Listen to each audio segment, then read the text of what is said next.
This is M&E Africa, bringing you regular news and up-to-date news in monitoring and evaluation. Good day, everyone. Welcome to M&E Africa. Today's setting is a little bit different. As you can see, we are conducting this interview from our homes simply because we're still under lockdown.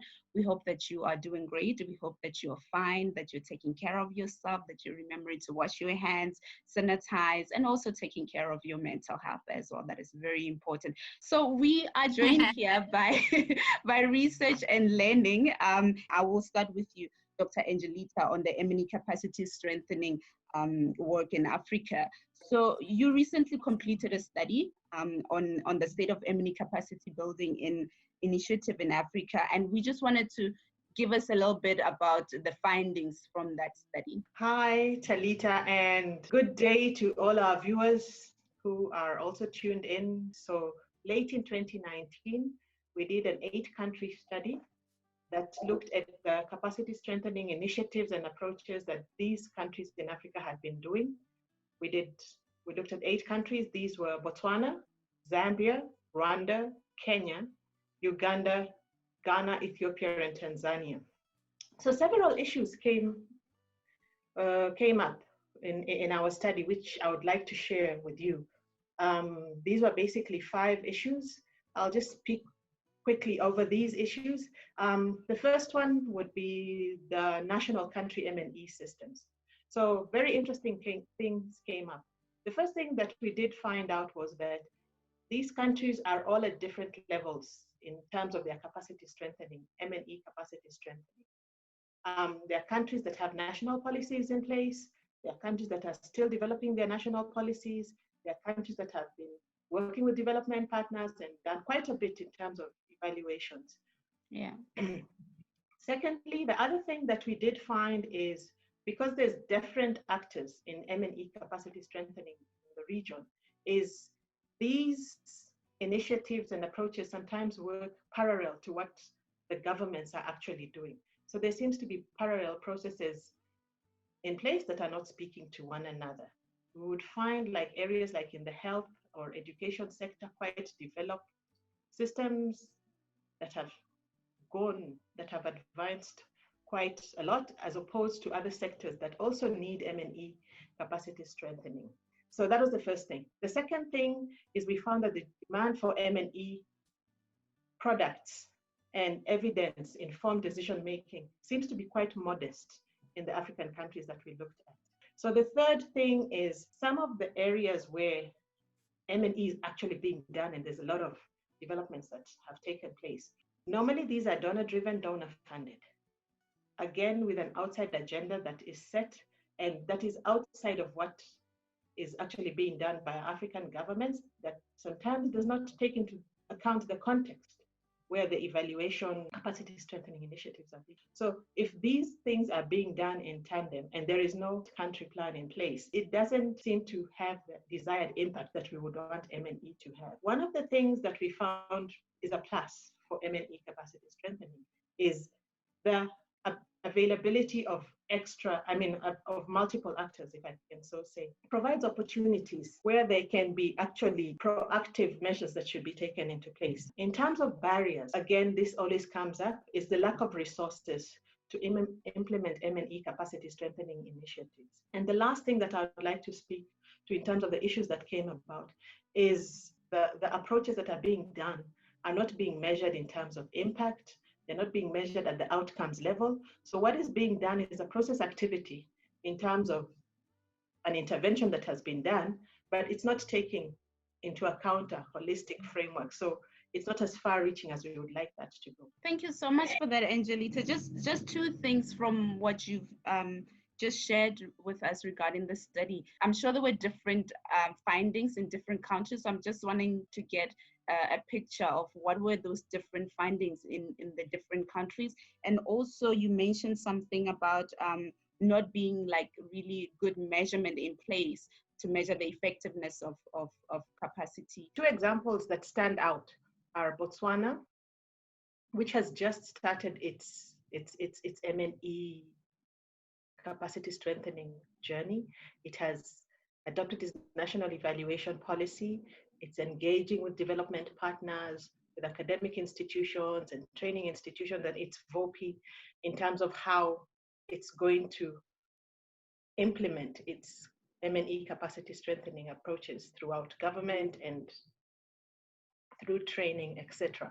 So Botswana is just beginning that journey. So it's maybe seen to be a country that is just maybe in its early stages. You have a country like Uganda that has had its national evaluation policy for quite a while now.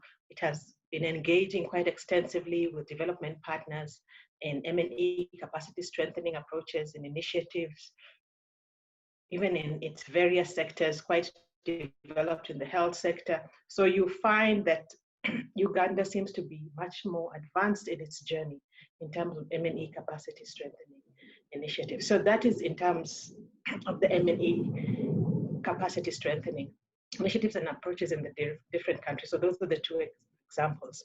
So with respect to measuring the impacts, what we did find is this is quite critical because implementers need to understand what interventions have taken place, what are the impacts and outcomes.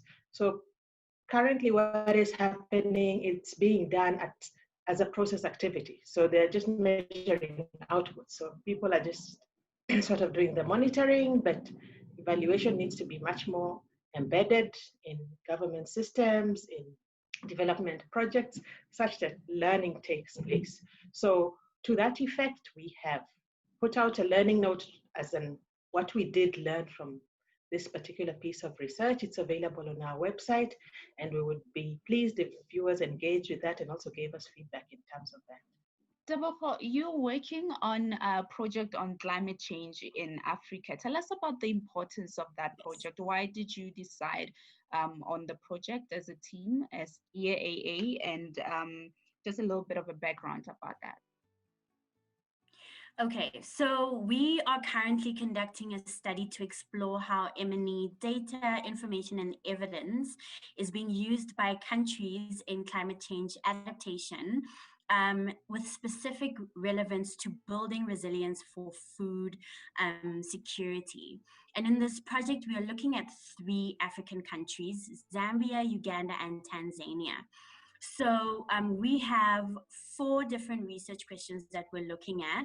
Firstly, we're looking at what information, data, and evidence is needed to inform decision-making to ensure that food security in the context of climate change.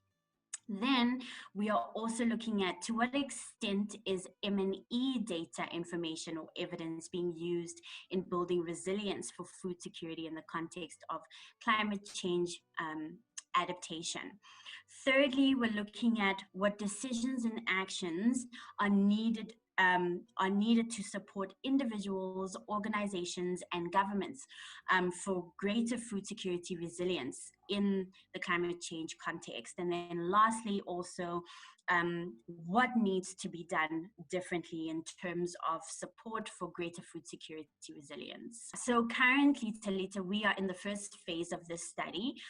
We are conducting a literature review collectively as a unit. And the whole objective of the literature review is really to identify how African governments are using M&E evidence in building food security resistance in the context of climate change. And then we're going to go on with phase 2 of the project, which involves reviewing country M&E systems. And that involves a desktop analysis of M&E systems specifically designed for building resilience for food security decision making. And the whole purpose of the desktop analysis is to look at official documents such as policies and frameworks and other relevant documentation to give us insight into the role that M&E is envisioned to play or is currently playing. And then the last phase is the participatory facilitated workshops, which will be hosted in the 3 countries mentioned.